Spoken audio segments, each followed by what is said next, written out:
In today's first impressions video, we're looking at Farmer's Life. This is a game that is being published by Playway. When you think Farmer's Life and you see a cute pig on the menu page, you think that it's going to be a really fun time. This is the most depressing farming game I have ever played. It is so sad, so soul destroying, and yet strangely compelling, and I want to play more of it. Whilst it is not what I expected at all, it's not a bad game. Things seems to work, there are very few bugs, and all in all, it does walk you through an interesting story. What we'll do is we'll go through the settings as always, and then we'll jump straight into the game and I can show you what this rather sad and depressing tale is all about.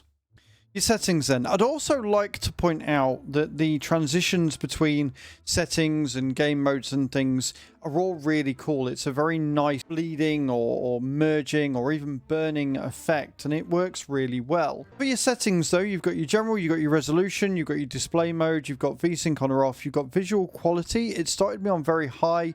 I've knocked it all the way up to hyper and no real issues. The game isn't that graphically stunning, so the fact that it's got a hyper setting is all very well and good. You can then go down to your advanced and you can change your post-processing, texture quality, lamp shadows, shadow quality, anti-aliasing, draw distance, and brightness. You've also got your audio settings. I am sorry to say that it does start your master, dialogue, and steps volume all on maximum. And your dialogue volume is a bit weird because there's no actual dialogue, it's just weird noises that go over the sound, the text that comes up on the bottom of the screen. The controls, you can rebind these, which is good, and you've got your look sensitivity, aim sensitivity, you can invert your access, detect controllers, so if you want to turn your controller on and play with the controller, you can. Button layout, auto, and then you've got all your key bindings down here as well. And then lastly, you've got your game settings. You've got your language, silent protagonist. You might want to turn that on if you don't like hearing random grumbles. Autosave, game error notification, FPS counter, and field of view. Your FPS counter is really useful and very handy to have. With VSync on and your resolution set to 60, it's going to constantly switch between 59 and 60, but it's so fast it's pretty smooth. And then you can restore all of your default settings as well. All in all, a fairly robust customization menu, but again, the game doesn't look that great. It's not all that taxing on your system, so you're not really going to need all of the options available there, but I would rather have them than not. So here we are. I am still very early in the game. I'm very, very early on. I am still during the tutorial, but so far what I've learned is you are a very sad, depressed, drunken man who has lost his brother and lost everything in the war, goes to town every day to sell bits of scrap that he finds around his farm so he can buy more alcohol. Rinse and repeat. So far we have learned that he would do anything for his pig. He has one horse with a very bad plough that you have to do a small amount of work on the field for, and a cow that you had to save from a fire that happened on your barn when you were pass out drunk. You've now got the task of repairing the damaged buildings, and as you can see, your farm is an absolute state. The cow and the horse have run away, so you've got none of them anymore, and you just basically have to survive. There's no real farming as yet. Like I say, I've done some very loose ploughing.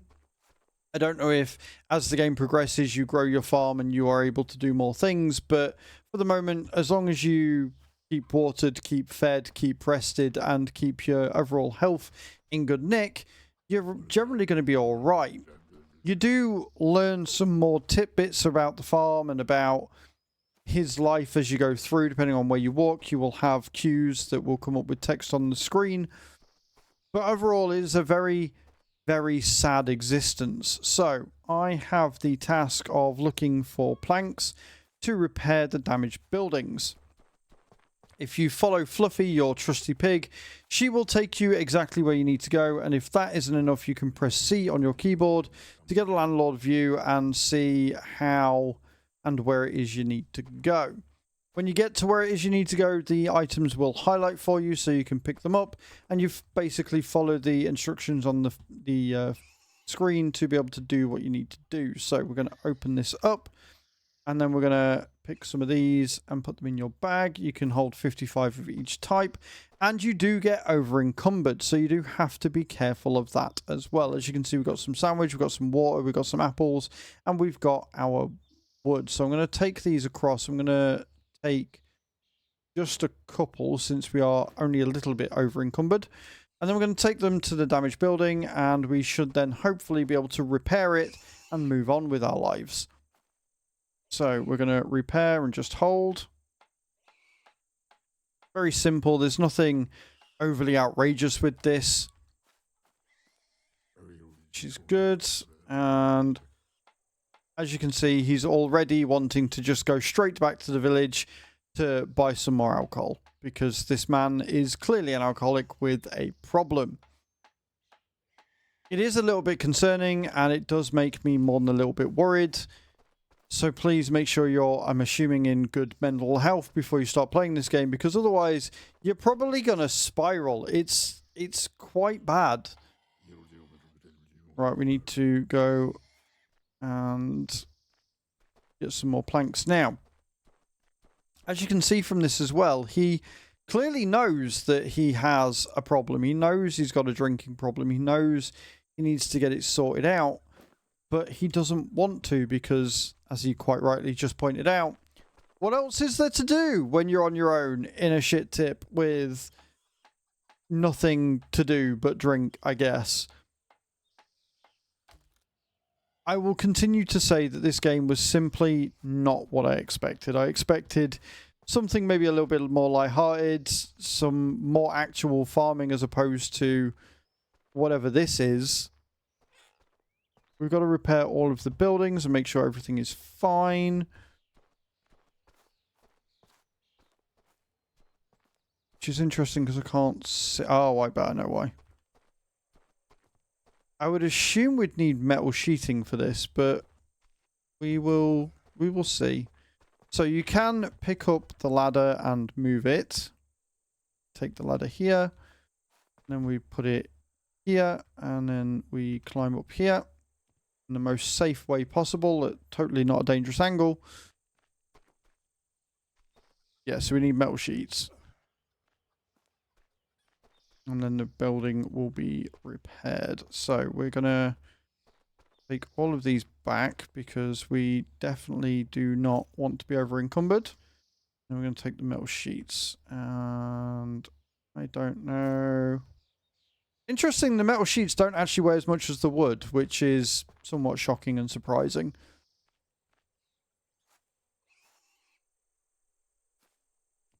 I don't know what to make of this game. I'm interested and invested to see what happens and how it goes, but also using the plow, as I did earlier, was not the most the most enjoyable experience I've ever had. It was very cumbersome to use as it would be with a normal horse-drawn plow, and you didn't have to do the entire field before it completed it, so it felt a bit... It didn't feel good, I'm not going to lie. And now we're looking for a drink, which is, again, not ideal. So I have lost most of my possessions to drinking. Is this my farm? Oh, wow. Now we've got to defeat alcoholism. And we've got a journal so we can read through how depressing everything is. Yeah. So there you go. You play a farmer who is suffering from alcoholism. He's got nothing left on his farm. He's fallen to bits. And you have to go through his story and try and see if you can turn your life around, I guess. Buckle in, kids. This is going to be one of the most fun journeys you've ever had. Check it out. This released on the 25th of June this year. Let me know in those comments down below what you think. Let me know if this is a game you would want to play. Let me know if the way that they've decided to go about this is good or not. I am very undecided. I think it's got potential, but I also think it is just sad, and I don't know. I don't want to play a game to feel sad, lonely, and depressed. I want to play a game to avoid those feelings like a normal, healthy individual. Thank you very much for watching. I hope to see you all next time. Ciao, ciao.